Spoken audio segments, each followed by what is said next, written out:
Welcome to इडवेरिया GK study. इडवेरिया GK study में आप लोगों को स्वागत है। इसमें आपको प्राचीन भारत से उन सभी क्वेश्चन को पढ़ाने जा रहा हूं वर्धन वंश से संबंधित, जो हर बार रिपीट होते आ रहे हैं। वीडियो अच्छा लगे तो लाइक करिएगा, बेल आइकन को दबाइएगा, सब्सक्राइब कीजिएगा और लोगों तक शेयर करिएगा। थानेश्वर में वर्धन वंश, थानेश्वर में वर्धन वंश या पुष्यभूति वंश की स्थापना किसने की थी? पुष्यभूतिवर्धन ने। थानेश्वर में वर्धन वंश या पुष्यभूति वंश, वर्धन वंश और पुष्यभूति वंश का एक ही का दो नाम है। वर्धन वंश और पुष्यभूति वंश दोनों एक ही है। वंश का स्थापना किसने किया था? पुष्यभूतिवर्धन ने। राज और राजधानी है। वर्धन राज्य की राजधानी कहाँ था? थानेश्वर। वर्धन राज्य की राजधानी थानेश्वर था। मौखरी राज्य की राजधानी कन्नौज था। वाकाटक पुरिका था। मैत्रक वल्भी था। मैत्रक का वल्भी था। वर्धन वंश का एक का चार है। वर्धन वंश और उसके संस्थापक वंश हैं और उसके संस्थापक हैं। तो वर्धन वंश का संस्थापक कौन था? पुष्यभूतिवर्धन।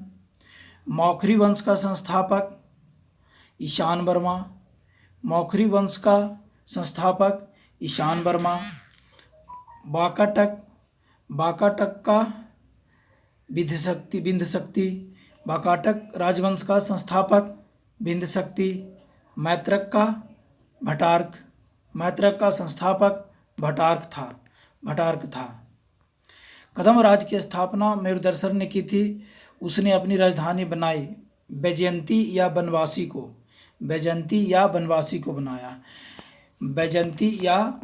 को बनाया।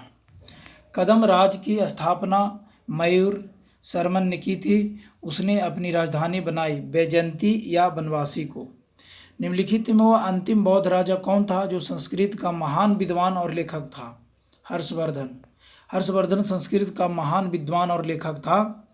इसने अंतिम बौद्ध राजा कौन था? अंतिम बौद्ध राजा जो संस्कृत का महान विद्वान था, हर्षवर्धन।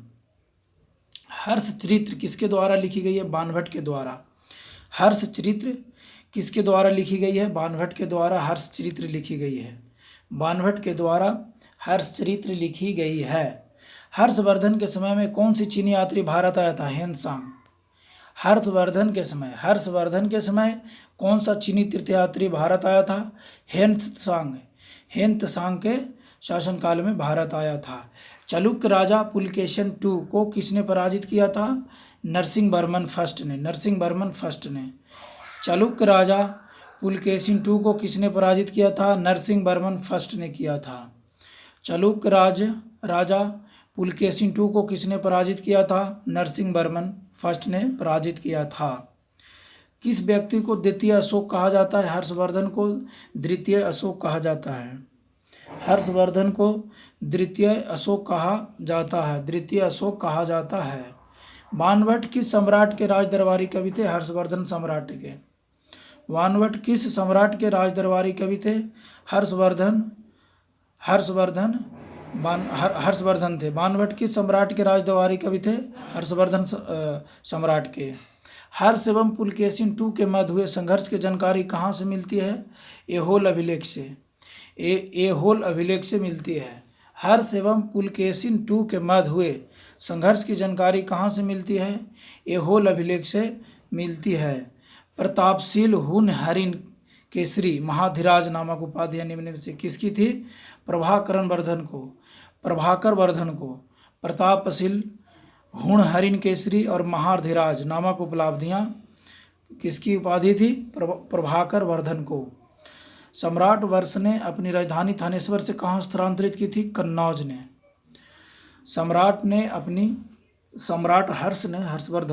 हर्षवर्धन अपनी राजधानी थानेश्वर से कहाँ स्थानांतरित की थी? कन्नौज में की थी। शकलोतरापथनाथ किसे कहा जाता है? हर्षवर्धन ने। शकलोत रापतनाथ किसे कहा जाता है? हर्षवर्धन को। शकलोत रापतनाथ किसे कहा जाता है? हर्षवर्धन को। हिंदसांग ने किसे शिलादित्य कहा? हर्षवर्धन को शिलादित्य कहा। हिंदसांग ने हर्षवर्धन को शिलादित्य कहा। शिलादित्य किसे कहा गया? हर्षवर्धन को। गुप्त वंश के ह्रास के पश्चात उत्तर भारत में बड़े भाग का पुनर्गठन किसने किया? हर्षवर्धन ने किया। हर्षवर्धन ने किया। गुप्त वंश के ह्रास के पश्चात उत्तर भारत में बड़े भाग का पुनर्गठन किसने किया? हर्षवर्धन ने किया। गुप्त वंश के ह्रास के पश्चात उत्तर भारत में बड़े भाग का पुनर्गठन किसने किया? हर्षवर्धन ने। बंगाल का कौन सा शासक हर्ष का समकालीन था? शशांक। बंगाल का कौन सा शासक हर्षवर्धन का समकालीन था? शशांक। शशांक जो था हर्षवर्धन का समकालीन था। चालुक्य शासक पुलकेशिन II ने किस नदी के किनारे हर्षवर्धन को पराजित किया था? नर्मदा नदी के किनारे। चालुक्य शासक पुलकेशिन II ने किस नदी के किनारे हर्षवर्धन को पराजित किया था? नर्मदा नदी के किनारे। हर्ष के शासनकाल में उत्तर भारत का सबसे महत्वपूर्ण शहर कौन सा था? कन्नौज। हर्षवर्धन के शासनकाल में उत्तर भारत का सबसे महत्वपूर्ण शहर कौन सा था? कन्नौज। हर्ष की जीवनी किसने लिखी? बाणभट्ट ने। हर्ष की जीवनी किसने लिखी? बाणभट्ट ने। हर्षवर्धन अपनी धार्मिक सभा कहाँ किया करता था? प्रयाग में। हर्षवर्धन अपनी धार्मिक सभा कहाँ किया करता था? प्रयाग में किया करता था। हर्षवर्धन अपनी धार्मिक सभा कहाँ किया करता था? प्रयाग में।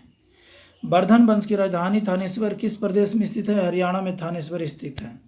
वर्धन वंश की राजधानी थानेश्वर किस प्रदेश में स्थित है? हरियाणा में स्थित है। हर्षवर्धन की बहन राजश्री का विवाह किसके साथ हुआ था? मौखरी नरेश ग्रह वर्मा से। मौखरी नरेश ग्रह वर्मा से हुआ था। हर्षवर्धन की बहन राजश्री का विवाह किसके साथ हुआ था? मौखरी नरेश ग्रहवर्मन से। हर्षवर्धन की बहन राजश्री का विवाह किसके साथ हुआ था? मौखरी नरेश ग्रहवर्मा से हुआ था। हर्षवर्धन के अग्रज राजवर्धन II की हत्या किसने की? गौड़ नरेश के शशांक ने। हर्षवर्धन के अग्रज राजवर्धन II की हत्या किसने की? गौड़ नरेश शशांक ने किया। हर्षवर्धन ने 606 ईस्वी में हर्ष संवत की स्थापना किस उपलक्ष्य में की थी? अपने राज्यारोहण के उपलक्ष्य में। हर्षवर्धन ने 606 ईस्वी में हर्ष संवत की स्थापना किस उपलक्ष्य में की थी? अपने राज्यारोहण के उपलक्ष्य में। कौन वर्धन वंश की राजधानी थानेश्वर से कन्नौज ले गया? हर्षवर्धन। कौन वर्धन वंश की राजधानी थानेश्वर से कन्नौज ले गया? हर्षवर्धन। थानेश्वर से कहाँ ले गया? हर्षवर्धन ने अपनी राजधानी को थानेश्वर से कन्नौज ले गया था हर्षवर्धन ने। कन्नौज किस प्रदेश में स्थित है? उत्तर प्रदेश में कन्नौज है। हिंदसांग की भारत में यात्रा के समय सूती कपड़े के उत्पादन की सबसे प्रसिद्ध नगर था? मथुरा। हिंदसांग की भारत में यात्रा के समय सूती कपड़ों के उत्पादन के लिए सबसे प्रसिद्ध नगर था? मथुरा प्रसिद्ध नगर था। कवि बाणभट्ट निवासी था थानेश्वर का? कवि बाणभट्ट निवासी था थानेश्वर का। नागानंद का रचनाकार कौन था? हर्षवर्धन। नागानंद का रचनाकार कौन था? हर्षवर्धन। नागानंद का रचनाकार कौन था? हर्षवर्धन। सम्राट हर्षवर्धन ने 2 महान धार्मिक सम्मेलनों का आयोजन किया था? कन्नौज व प्रयाग में किया था। सम्राट हर्षवर्धन ने 2 महान धार्मिक सम्मेलनों का आयोजन किया था? कन्नौज व प्रयाग में। कन्नौज व प्रयाग में। कन्नौज व प्रयाग में। कन्नौज व प्रयाग में। नागानंद रत्नावली प्रियदर्शिका नाटकों के नाटककार थे? हर्षवर्धन। नागानंद रत्नावली व प्रियदर्शिका नाटकों के नाटककार थे? हर्षवर्धन। नागानंद रत्नावली व प्रियदर्शिका नाटकों के नाटककार थे? हर्षवर्धन। गुर्जरों को किस शासक ने पराजित किया? हर्षवर्धन ने। गुर्जरों को किस शासक ने पराजित किया? हर्षवर्धन ने। आज भी भारत में हिंदसांग को याद करने का मुख्य कारण है सीयू की रचना की वजह से। आज भी भारत में हिंदसांग को याद करने का मुख्य कारण क्या है? हर्ष के प्रति सम्मान नहीं, बौद्ध धर्म की आस्था नहीं, नालंदा में अध्ययन नहीं। सीयू की रचना के कारण ह्वेनसांग को आज भी भारत में याद किया जाता है। हर्षवर्धन के विजयी जीवन में एकमात्र पराजय देने वाला पुलकेशिन II कहाँ का शासक था? बतापी या बदामी का शासक था। हर्षवर्धन के विजयी जीवन में एकमात्र पराजय देने वाला पुलकेशिन II कहाँ का शासक था? बतापी या बदामी। हर्षवर्धन ने अपनी पुत्री का विवाह वल्लभी नरेश से किया, जो कि उसकी एक बड़ी कूटनीतिक उपलब्धि थी। वल्लभी नरेश नाम था ध्रुवसेन II। वल्लभी नरेश का नाम था ध्रुवसेन II। वल्लभी नरेश का नाम था ध्रुव II, जो हर्षवर्धन की अपनी पुत्री का विवाह वल्लभी नरेश से किया था।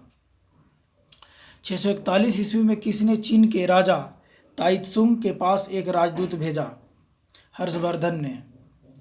641 ईस्वी में किसने चीन के राजा ताइत्सुंग के पास एक राजदूत भेजा? हर्षवर्धन ने भेजा था। किस चीनी यात्री को वर्तमान शाक्य मुनि एवं यात्रियों में राजकुमार कहा जाता है? ह्वेनसांग को। यात्रियों में राजकुमार कहा जाता है ह्वेनसांग को। किस चीनी यात्री को वर्तमान शाक्य मुनि या यात्रियों में राजकुमार कहा जाता है? ह्वेनसांग को। ह्वेनसांग भारत में लगभग कितने साल रहा? 14 सालों तक रहा। ह्वेनसांग भारत में लगभग कितने सालों तक रहा? 14 सालों तक रहा। ह्वेनसांग के शमनार्थ एवं महायान धर्म के प्रचारक हर्षवर्धन ने कहाँ महासभा का आयोजन 641 में कराया? कन्नौज में कराया। कुंभ मेला को आरंभ करने का श्रेय किसे जाता है? हर्षवर्धन को। कुंभ मेला किसने शुरू करवाया था? हर्षवर्धन ने। कुंभ मेला किसने शुरू कराया था? हर्षवर्धन ने।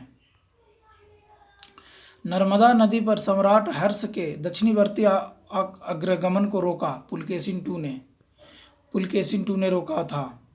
नर्मदा नदी पर सम्राट हर्ष के दक्षिणवर्ती अग्रगमन को रोका? पुलकेशिन II ने रोका। निम्नलिखित में किसने नालंदा विश्वविद्यालय को 100 ग्रामों की आय दान स्वरूप दिए? हर्षवर्धन ने दिया था। निम्नलिखित में किसने नालंदा विश्वविद्यालय को 100 ग्रामों की आय दान स्वरूप दिया? चंद्रगुप्त मौर्य ने? नहीं। स्कंदगुप्त ने? नहीं। चंद्रगुप्त ने? नहीं। चंद्रगुप्त मौर्य ने? नहीं। हर्षवर्धन ने 100 ग्रामों की आय दान स्वरूप दिया था नालंदा विश्वविद्यालय को। सूची 1 को सूची 2 से मिलाइए। ये रचना है और रचनाकार हैं। 1 का 4 है। हर्षचरित्र कादम्बरी का रचनाकार बाणभट्ट हैं। हर्षचरित्र कादम्बरी का रचनाकार बाणभट्ट है।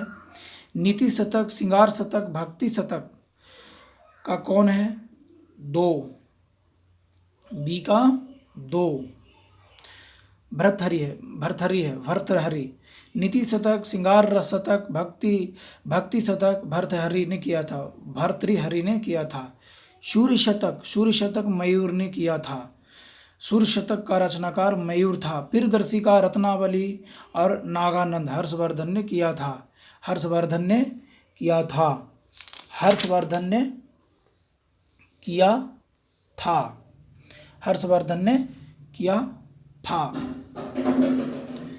निम्नलिखित में कौन हर्षवर्धन के दरबार से संबंध नहीं है? कालिदास हर्षवर्धन के दरबार से शामिल नहीं है। निम्नलिखित में से कौन हर्षवर्धन के दरबार से संबंध नहीं है? बाणभट्ट नहीं। कालिदास नहीं है। कालिदास हर्षवर्धन के दरबार से संबंध नहीं है। बाकी बाणभट्ट, भर्तृहरि और मयूर तीनों हैं। मयूर और भर्तृहरि तीनों हैं। बाणभट्ट भी हैं। हर्षवर्धन के दरबार से संबंध कालिदास नहीं है। किसका कथन है भारत के लोग गर्म मिजाज के हैं, उन्हें जल्दी गुस्सा आता है परंतु ईमानदार होते हैं? भारतीय स्वच्छता प्रेमी है ह्वेनसांग ने कहा। किसका कथन है भारत के लोग गर्म मिजाज के होते हैं, उन्हें जल्दी गुस्सा आता है परंतु ईमानदार होते हैं? भारतीय स्वच्छता प्रेमी है ह्वेनसांग। अग्रहार का अर्थ है ब्राह्मणों को दिया जाने वाला कर मुक्त भूमि अनुदान। अग्रहार का अर्थ था ब्राह्मणों को दिए जाने वाला कर मुक्त भूमि अनुदान। अग्रहार का क्या अर्थ है? ब्राह्मणों को दिए जाने वाला करमुक्त भूमि अनुदान को अग्रहार कहा जाता था। धर्मनिरपेक्ष अधिकारियों को दिया जाने वाला भू अनुदान नहीं, सैनिक अधिकारियों को दिए जाने वाला भू अनुदान नहीं, इनमें से कोई नहीं। नहीं, अग्रहार का अर्थ है ब्राह्मणों को दिया जाने वाला करमुक्त भूमि अनुदान। घंटी यंत्र या तुला यंत्र का प्रयोग होता था खेत की सिंचाई के लिए। घंटी यंत्र तुला यंत्र का प्रयोग होता था खेत की सिंचाई के लिए। घटी यंत्र तुला यंत्र का प्रयोग होता था खेत की सिंचाई के लिए। दक्षिण भारत के संदर्भ में एरीपति का अर्थ था जलाशय की भूमि। दक्षिण भारत के संदर्भ में एरीपति का अर्थ था जलाशय की भूमि। हर्ष के काल में भू राजस्व की सीमा थी 1/6 से 1/10। हर्ष के काल में भू राजस्व की सीमा थी 1/6 से 1/10। मौखरी शासकों की राजधानी थी कन्नौज। मौखरी शासकों की राजधानी थी कन्नौज। शिव की नामक यात्रा विवरण निम्नलिखित में किससे जुड़ा है? हेनसांग से। यहाँ पर वेन्स लिखा है वर्ष हेनसांग चाइनीज यात्री। CU की नामक यात्रा निम्न में से किससे जुड़ा है? हेनसांग से जुड़ा हुआ है। वीडियो यदि अच्छा लगता है तो लाइक करिएगा, शेयर कीजिएगा, चैनल को सब्सक्राइब कीजिएगा, उन भाइयों तक पहुंचाइएगा जो कॉम्पिटिटिव या प्रतियोगिता परीक्षा की तैयारी कर रहे हैं। धन्यवाद। चैनल को सब्सक्राइब और लाइक जरूर करिएगा।